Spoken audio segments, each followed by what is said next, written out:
What's up, everybody? I'm your host, Joseph, and welcome back to Fiction and Flow. Today, I'm bringing you another episode of Comic Breakdowns. We are looking at Blood Hunt issue number 3, the hot series that's taking off for the summer right now that's involving the Avengers, Spider-Man, Moon Knight, just a whole cast of Marvel characters. Let's see what happens after the last time we took off with Blood Hunt. Led by Blade, a group of vampires use the Dark Force to blot out the sun, creating an eternal night and unleashing violence upon the world. Blade and the Blood Coven, a group of superpowered vampires, also launched an attack on the Avengers, capturing several members of the team and transforming Black Panther into a vampire and seizing control of the Impossible City, the Avengers' orbital headquarters. The remaining Avengers allied themselves with Dracula and Blade's vampire-hunting daughter, Bloodline. Along with Tigra, Hunter's Moon, and Spider-Man, the group made their way to Doctor Strange's sanctum to seek his aid. Strange remained trapped in his astral form, and his physical body having been grievously wounded by Blade during an earlier attack. But before the heroes could formulate a plan, Spider-Man began transforming into a vampire. Our story kicks off with Blade contacting T'Challa in Wakanda as he sent him on this task to find this prize that he was looking for. And if you remember from last issue, Blade had turned T'Challa into one of the vampires. And to find out what he really went through, you need to make sure to check out Black Panther Blood Hunt. But he contacted him, said he found it was in Wakanda in the old Atlantis area. So then he gets a message saying congratulations. So Wanda taunts Blade, letting him know, congratulations, you did a good job. Seemed like you got everything you wanted. However, couldn't help but notice that one of your blood coven is missing. I wonder how that happened. And this is a shot, a kind of little jab to Blade, letting him know that the Avengers did take care of one of them and killed one of the members of the blood coven last issue. We next jump to a recently turned Miles Morales who launches at Bloodline, Blade's daughter, and she serves as a key point in this plot to take down Blade.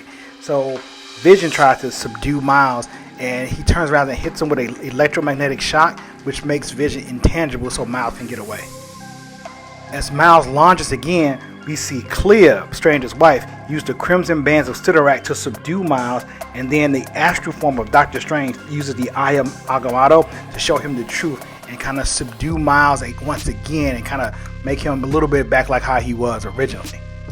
Miles comes back to himself and he realizes what's going on and he apologizes and he lets everyone know he told me to hunt her. I had to. I couldn't resist it. And Strange lets him know I get it. You're not alone in this fight. As you can see, my physical form is also under the same type of control.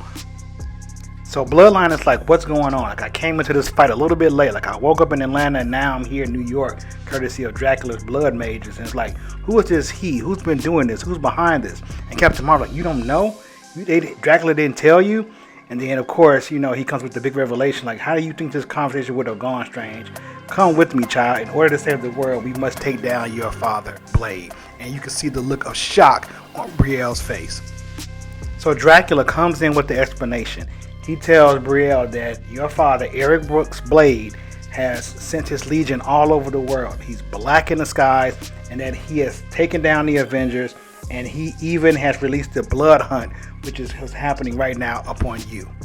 He continues to let Brielle know that since she is of his bloodline and represent his only weakness, that she is the only one that can strike him down. And Brielle, of course, refuses to believe. It's no, this can't be my dad. It's not possible. And then Tigra starts to question Dracula, are we supposed to trust you? You represent the president of the vampire nation. Then Dracula says, that's exactly right. My vampire nation. I built it. So if we fall, then they'll fall just like the humans. So we have to stop Blade. While everyone is busy talking, Bloodline dips. And so Dracula and Miles go to find her to kind of bring her back in. And Strange's wait, don't let her go, don't go. And Clea says, you know what, just go. We got other things to worry about. We got to worry about this Dark Force energy. Then Tigra and Hunter's Moon say, well, we have a plan, but we're going to advance a little bit. And they let them know that their plan, they're going to raise an army that they cannot kill, they can't turn, they can't terrify. But we need one more person to help us along with this.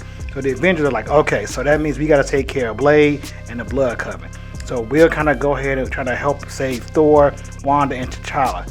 So Sam says in order to do this, we have to draw Blade and the Blood Coven out in public. Clea then sends Tigra and Hunter's Moon to an undisclosed location with their mysterious guest. And then Vision starts to question, well, what do we do now? Do we just sit while our friends are in danger? And Captain America lets them know, like, no, we give people the hope that they need to fight. And then we also draw Blade out to challenge that hope. And so Iron Man's like, well, what are you thinking? Like, well, let's broadcast a signal that Blade cannot resist.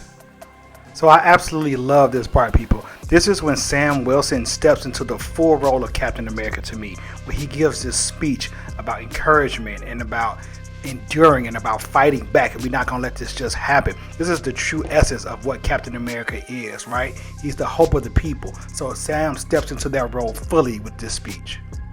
So I'm not going to go into the details of the actual speech, but you see this speech is being broadcast worldwide. Halifax, the Impossible City, Manhattan. And basically what Sam is saying is that, we've been in situations like this before and we've never backed down. Like whether it's been aliens, whether it's been, strange creatures, whether it's been people on our own home front. We keep fighting, we keep standing, we keep moving, and we won't let anything stop us. He gives a few examples, like when Null, the god of the symbiotes, came, we didn't stand down. When Hydra tried to take over, we wouldn't let him. When Galactus came here, we said no. And so even you see people that's kind of encouraging. You see Black Panther like, very good job, Sam. And you see that Huntress, Moon, and Tiger are in Asgard. We see Latveria and a bunch of other places where this broadcast is being shown. Let me cut to the highlight of Sam's speech. He said, as long as we have breath in our lungs, as long as we have hope in our hearts, we will tell the vampires the same thing we told all those others. No, we're still here and we'll win like we've won all those times before. Just hold on until the sun shines again, because it will. Captain America out. Dopest speech ever. Okay, people, I want you to notice something here. That speech infuriates Blade, and he's just like yelling out and lashing out, and he orders Black Panther to cancel the plans we had because your friends just want to lay down and not die. I can respect that, but they're gonna actually try to inspire hope on this doomed world that I cannot allow. Notice how Blade overreacts, and if you know anything about Blade, he's always calm, cool, and collective.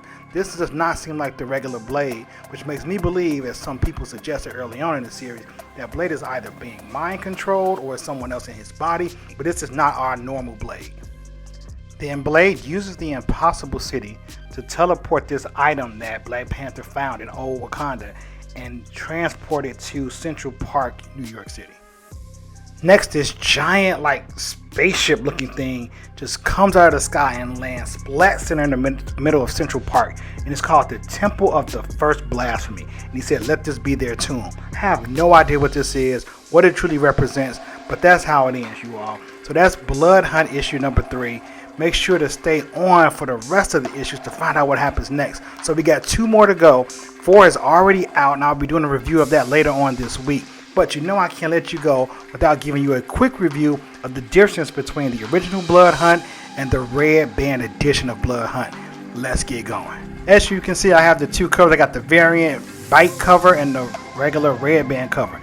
Both of them start off the same, just like last time, with the regular with the white in the beginning, and the Red Band has the red in the beginning. So let's go ahead and get into it. The first couple of pages are exactly the same. There's no difference there. The breakdown of the characters, same pages here and there. The same thing talking about Wanda. All that's exactly the same. Let's jump to our first big difference in the pages. The first difference we see is the time when Dracula is talking to Brielle, explaining that it's her father. So we see that in the regular version, it's just people saying that she looks shocked about what happens. But in the Red Band, we see that the vampires have won. Like they see Doctor Strange and Clea on a pike. We see all these bodies buried around the blood coven. Like this is the success. This is the ultimate outcome. We see Brielle dead, Dracula, Sam, everybody. This is what they want. The next big difference is during Sam's speech. In the regular one, you saw like a wide shot of all the different areas as Sam is giving his speech. But in the Red Band version, you still see different areas, but you see more violent things. You see the vampires taking down people teleporting. Some parts are similar, but in the Red Band, you have more graphic detail. That's the only big difference. So as you can see, like Sam's giving a speech, but in the Red Band, they cut to different scenes as Sam is saying his speech. So not a wide variety. Like you see people once again fighting back. You see guerrilla groups, people standing up, getting inspired by the hope. And that's really it. So they didn't put a lot into it, I say, for this particular Red Band. It wasn't as worth it to me. But that's just how the luck of the draw goes. Still, the first issue had the best shockers and the best differences. So, if I made it make sense, go ahead and smash that like button.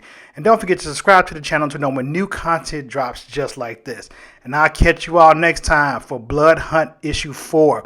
Peace. I'm your host Joseph, Fiction Ink Flow. I'm your host Joseph, Fiction Ink Flow. I'm your host Joseph, Fiction Ink Flow. If you don't have it, you are truly missing out. What's up? I'm your host Joseph, Fiction Ink Flow. I'm your host Joseph, Fiction Ink Flow. I'm your host Joseph, Fiction Ink Flow. If you don't have it, you are truly missing out. What's up? We are talking about Fiction Ink Flow. What's up?